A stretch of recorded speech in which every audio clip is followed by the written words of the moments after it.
Hello, everybody. We are back here on Sports Talk Live here with the 1888 college football season here with the College Football Chronicle. So let's get right into it. Hope everybody's having a great night. It's late here, so this will be the only video that we do. But here we go. So it had no clear-cut champion with the official record book listing Yale as having been selected national champions. October of that year saw the first intercollegiate game in the state of North Carolina where Wake Forest defeated UNC. The first scientific game, that's what they call it, occurred on Thanksgiving, when North Carolina played Duke, or as they were known back then as Trinity, and Duke won 16-0. So even back in the 1800s, Duke and North Carolina were still going at it. So the team that joined that year was the USC Methodist University of, I believe, Southern California. So USC, the Trojans, maybe? I don't know. But yes, we're going to quickly go through all this, and then the next video we do will be a lot longer.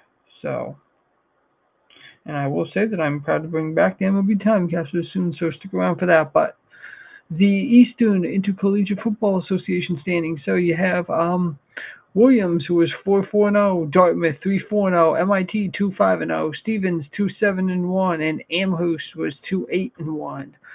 Then we get into the Western College Football Independence. You had USC at 2-0 and California at 6-1. In the Eastern region, you have Yale 13-0, undefeated.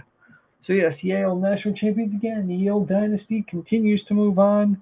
Harvard and Princeton, you guys got some work to do to catch up to them, but Princeton will be back because, they're Princeton, and that's what they do in this era. Harvard, 12-1-0, Princeton, 11-1-0, Lehigh, 10-2-0, Trinity, Connecticut, it was 5-1-1, Lafayette was 6-3-0, Cornell, 4-2-0, Penn, 9-7-0, Bucknell, 2-3-0, Fordham, 1-2-0, Massachusetts, 2-4-0, Wesleyan 2-7-0, Worcester Tech 1-4-0, Rutgers, yes folks, our favorite person in this, or our favorite college in this is Rutgers, and has Rutgers won the national title? No, they have not again. They are now 1-6-1, but we will check back next season to see if Rutgers can win the national championship. They're not going to, but we will see what their record is. Penn State 0-2-1. So even back then, Penn State was sucking. They were bringing up the rear. And Swarthmore was 0-5-0. Well, they did a lot better than Penn State, but 0-5-0. Yeah, you need to work on that. In the Midwest, you have Cincinnati 1-0-1. Notre Dame 1-0-0. Even back then, Notre Dame was beating people. So if you see Notre Dame around, probably don't play them. Washington University was 1-0-0. Michigan was 2-1-0.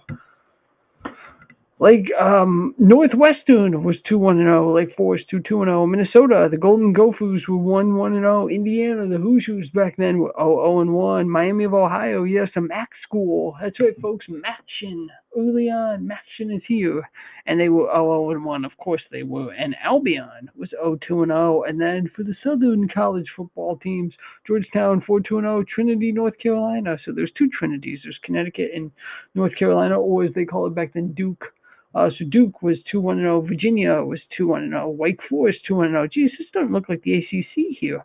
Johns Hopkins was a 6-5-0. Richmond, the Richmond Spiders were 1-2-0. North Carolina 1-3-0. Navy was 1-4-0. And Gallaudet, Randolph-Macon, and St. John's, Maryland did not play. So that was 1888 for you guys. Next up is 1889. There's a lot more things that happened. There's a couple more teams that are established, and some more teams joined some of the conferences. So, see you folks then. Thank you for listening to this. I really appreciate that very much.